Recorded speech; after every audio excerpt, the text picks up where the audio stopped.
Guys, so mayroon tayo ng mga may job order sa segundo yan. Gagawa tayo ng spider. So yan yung yung nakakabit sa electric motor. So unang gagawin guys, lagyan mo natin ng layout. So yan, layout muna natin yan. Ganyan yung proseso dito sa sa barko, manual lang kasi. So yan, na-layout na natin.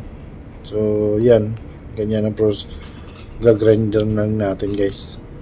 Uhulmahin natin hanggat maganya na siya, hanggang magkasya siya dyan sa So unang proseso pala guys, ginawa ko ganyan.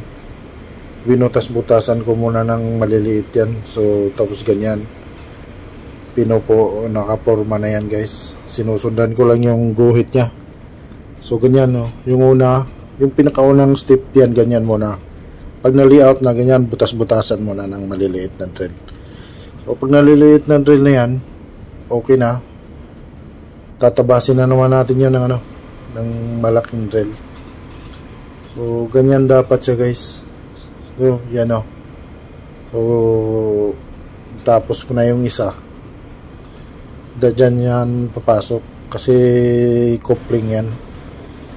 So yan naman, makapal pa siya. So hindi pa siya kakasya doon sa yung thickness niya makapal. So tuturnuhin natin. Ganyan lang proseso niyan. Kasi hindi na maipit yan. So inano ko na lang, hanapan ko ng adapter para mabawasan yung thickness niya. So ganyan, pag hulma pasok yan. Ganyan dapat siya. So dalawa yan magkasaklob yan. So bali siya, yung sa electric motor, yung butas sa gitna, bali yan, maluwag yan sa so para hindi masira yung coupling. Ganyan yung ginagawa nilang design. So walang spare, papagawa na lang tayo ng ganyan. Teflon yan yung ginagawa. Yan na guys, saktong suwabing lang yung pasok niya. Ganyan lang yan. So dalawang gagawin namin para may spare na isa. Kasi yung original talaga, yung kulay pula, wala nang spare, isa lang yung spare. So yun na lang ginagaya ko. Pinapagaya na yung segundo para mayroon lang magamit. Sa yan siya, sa electric motor na yung lobe oil pump. Yan na guys, yan ang finished product na guys.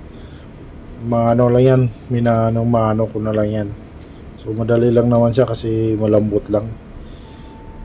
Kikil at saka grinder lang kailangan dyan para mahulma yan. So yan na guys.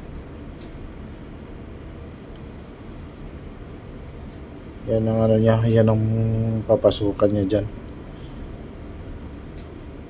Kailangan swabe lang siya.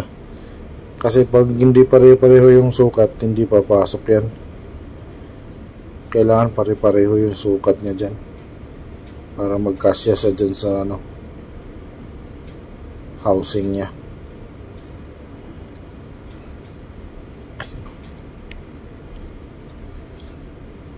Tapos pag sinaklob mo yung isa, kailangan papasok din siya. Ganyan.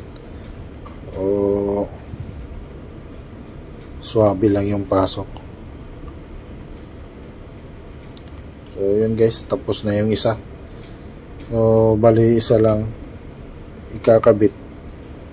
Yung original ikakabit din. Titingnan kung kung sinong maunang masira, yung original na kulay pula o yung teflon na ginagawa ko. Yan, tinitesting ko muna. Talagang chine-check ko kung walang yan. Ganyan lang siya.